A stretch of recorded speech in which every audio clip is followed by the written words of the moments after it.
Do you know what Freemasons are? Listen, I'm not saying they're good or bad. I'm just saying they got gang signs. It's an outfit. It's a sign. It's a symbol. Eric Trump came out in the inauguration, clearly goes like this. On purpose. What do you think he's doing? The only thing missing was a gold chain, like, the club's in the house. And then his wife goes boop, and he goes, look it up yourself. Not my Eric, not my administration, not my party. Not, yes. Watch Fauci. They're showing you on television. There's 33 cases. There's 33 cases. 11 more makes 33 cases. There's now 13 cases, which now makes the total of 33. This is nonsense talk. For some, yes. For the some that are getting it, this is a spiritual war. You know that. Whoa. Is that the Pope? But he's a godly man, no? He represents Christ. I'm not accusing. These are just wacky pictures. Isn't it amazing how out of all these pictures, they all thought creatively the same thing to do? It's amazing. Creativity, gotta love it. You're not gonna believe this. People from all over the place, they all do this together. You're kidding me. Beef jerky. These we're making beef jerky. It's in the files. Go read it. Go to the DOJ's website. Look up those Epstein files and type in jerky. These we're making beef jerky. Check this shit out. Look, read this shit. J.E. Jeffrey Epstein said he was going to start eating regular food again, so he might be eating less jerky. That said, he has 6 bags of it in downstairs freezer for his next trip. I believe it should be enough for him to get through. Any questions, please let me know. Francis. Who the fuck is Francis? But why you need to redact names? It's just beef jerky. And why the fuck do you need to put it in the freezer if it's beef jerky? Look, another redaction. If it's just beef jerky, why you need to redact it? And look at the name of the restaurant. Cannibal and Cooks. They were making beef jerky out of them. Drop it in the comments. You can't make this shit up. It's in black and white. They were making beef. You gonna be elite? You can have a transgender child. Don't you wonder every single celebrity, even the adopted ones? Can you imagine Eddie Murphy and what's her name, Spice Girls, Mel B? Guess what? Their child is transgender. Yeah, that's right. That's right. You're gonna become famous. You're gonna be elite. You can have a transgender child. Don't you wonder every single celebrity, even the adopted ones? Can you imagine being adopted into a family where they tell you you're not a boy? Hi, we came to kidnap your kids from a third world country, give you $1,000 for them, fight back like they did with Madonna, and then boom. I knew somebody that Eddie Murphy was with, and I knew that because I worked at Children of the Night. I knew that because that was logged in our books. But then Children of the Night also took money from Hugh Hefner. And I know I get a bunch of shit for talking about them. I thought I was doing good, but I don't think I was doing good because I think it was just a cover for trafficking back in the day. I think they covered through organizations for trafficking, Baphomet worship. Exactly. Yeah, Satanism. Exactly. Eddie Murphy loves trannies. I know what he did because I know a kid that was 16 at the time that went out there and did that. Exactly. Bingo. I want to ask you about a patent, an actual patent that the Walmart Corporation has. This is a patent for a shopping cart, and I think we have a graphic to this effect. This is a patent for a shopping cart that uses sensors to track the speed of your cart, your heart rate, your body temperature, and then feeds it into a server for analysis. I emphasize this is not a joke. This is not, AI didn't invent this, sadly, but AI is going to use it. Walmart has this. Why would Walmart want something like this? Companies hem and haw and deny that they're using things like surveillance pricing in many settings. But I think if we look at what they do and say in other settings, the technologies they're building and bothering to patent, to get monopoly rights for, to monetize, if we look at what they tell their investors, if we look at the companies they're scooping up, they're buying up AI pricing tech companies who come to market offering new surveillance pricing technologies, it really paints a different picture of where this country is headed and where our economy is headed. This doodle is, pretty horrifying, but it's really just the first step, building out the ability to use, cameras and cooler screens to take a look at what you're doing, to use your grocery cart, to monitor your temperature. All that is feeding into consumer intelligence scores, agitation scores that better estimate how much they can convince you to fork over for every item in that shopping cart.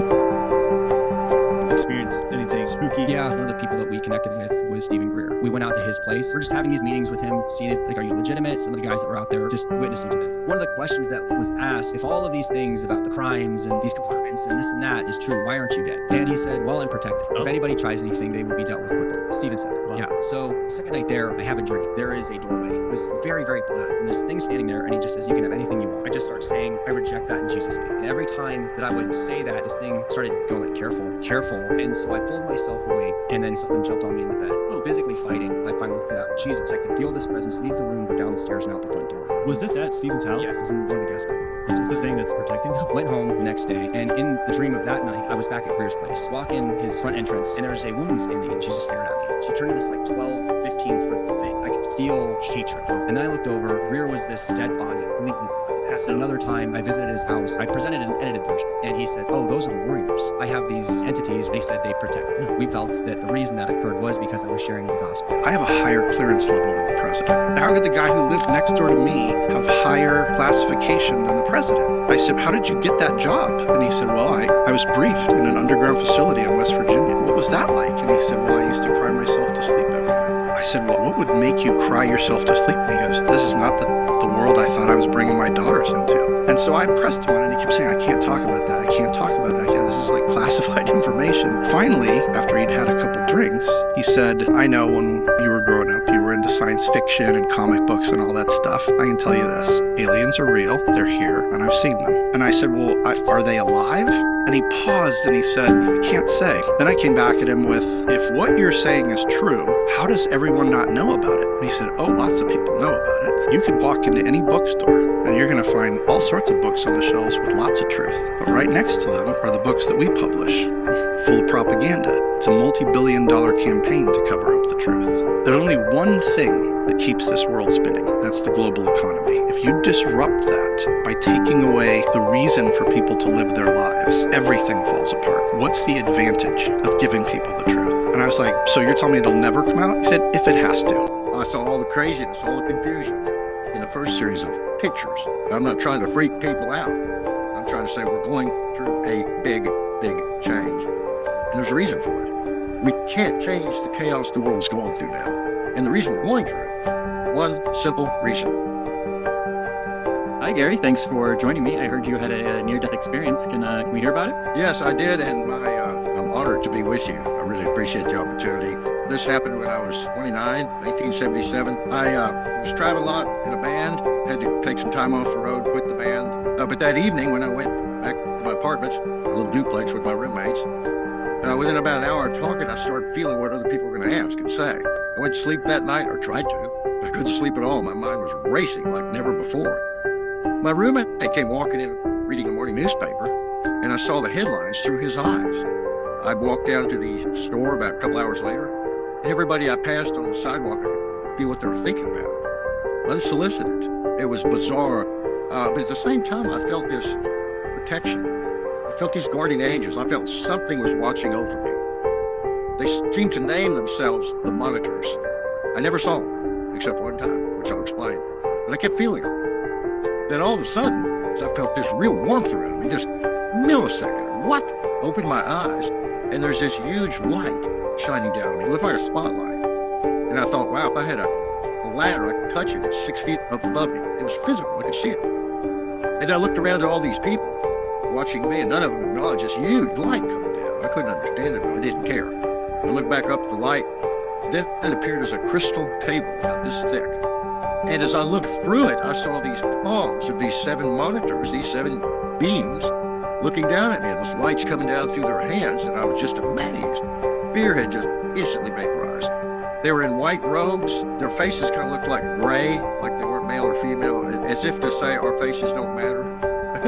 It's our presence. And they said, "Do you trust us?" I said, "Well, of course. I mean, you're the monitors. You're the guys I've been feeling for. Yes, do you trust us?" "Yeah, but I don't understand what's going on." "Do you trust us?" One voice, 7 of them. Pedestrians and people who had been watching me talk to something, as far as they concerned, ain't there. It's the most real thing I've ever seen.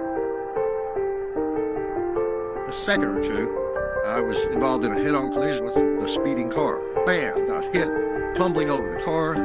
All of a sudden, I'm outside my body. And I'm watching it get tumbled over by the car, but I felt this certain sort of detachment, almost humor. Well, if that's me, that's just what goes on in life. And I was expanding outside the car in all directions like a balloon. Not like an arrow, but like a balloon. I saw an accident. I saw the whole city of Austin, Texas, a little dot. I saw the whole earth contract within inside me because I'm expanding. And my body's down there on Guadalupe Street, people hollering, screaming, and freaking out. Planets. galaxies. It's expanding bigger, bigger, bigger. Went through the solar system, went through the whole universe, got to the edge of the universe. Frequency medicine is the medicine of the future. We will be moving away from all of these pharmaceuticals. And anyone that watches my channel knows that I use a Rife machine, I lay arc light beds, I use grounding mats, but I have found a creator on TikTok months ago, and her name is Bianca Rulig. She has an app called app.simontones.com, and it is sound frequencies, and it has changed my life since using this. If you've had a Kundalini awakening, a spiritual awakening, you know you have to regulate your nervous system, and this app has been unbelievable for me. And this is the simontones.com.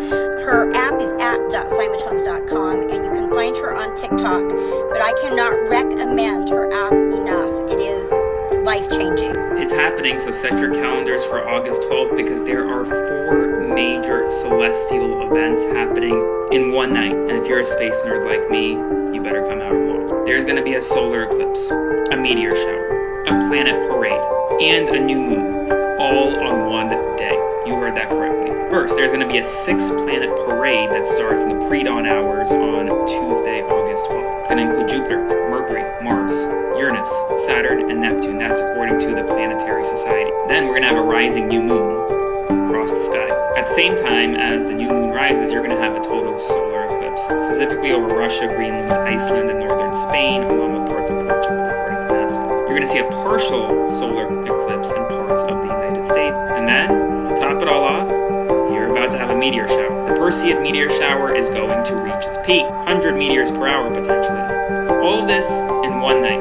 Set your calendars, it's happening. Can't wait to watch it. August 12th. See you soon. You are the universe. Your brain looks like trees, your veins look like rivers, your face has the Fibonacci, so does your hands, so does your ears, and even your hair. 5 fingers for 5 elements, 5 points on the body for the 5 elements. Your face represents the elements, jaw is the earth, water goes in the mouth, air goes in the nose, fire goes in the eyes, and spirit is your 3rd eye. The Hebrew letters are your body. Yahweh flipped on its side is your body. Inhale is Yah.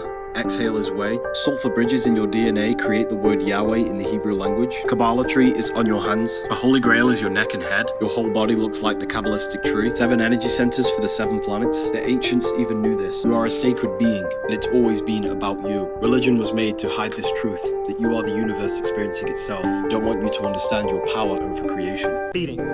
No. Can you tell your lungs to stop breathing? No, because you are not the body. You are only the awareness through which the body is now known. And if all your organs function automatically, without any conscious thinking involved, then what is operating your body? It's not the thinking mind, but the absolute consciousness. The consciousness that breathes spirit in and out of your body, that grows nature, that moves the stars, the very intelligence that is looking through your eyes. Yes. Now let's say your heart does stop, or your lungs stop breathing. What happens? You lose consciousness. You lose it? How can you lose consciousness if you are consciousness? Because to lose it means you possessed it. But how can you lose it if you are that? To lose consciousness means you, consciousness, have left the physical body. You have left the brain and returned to absolute consciousness. That is the essence of you, eternal spirit. How can you have experience or have consciousness if you are that? You and life are not separate, but one. You and the infinite are not separate, but one. You are a fragment of the infinite intelligence. The dreamer is not separate from the dream. It is the dream collectively. The observer is not separate from what is observed. It is the experience collectively. You are consciousness becoming conscious of itself. Do you feel your soul? Do you feel the energy that runs through your entire being? Only the mind can create false separation between you and the all. Only the mind can tell you that you are separate from the dream.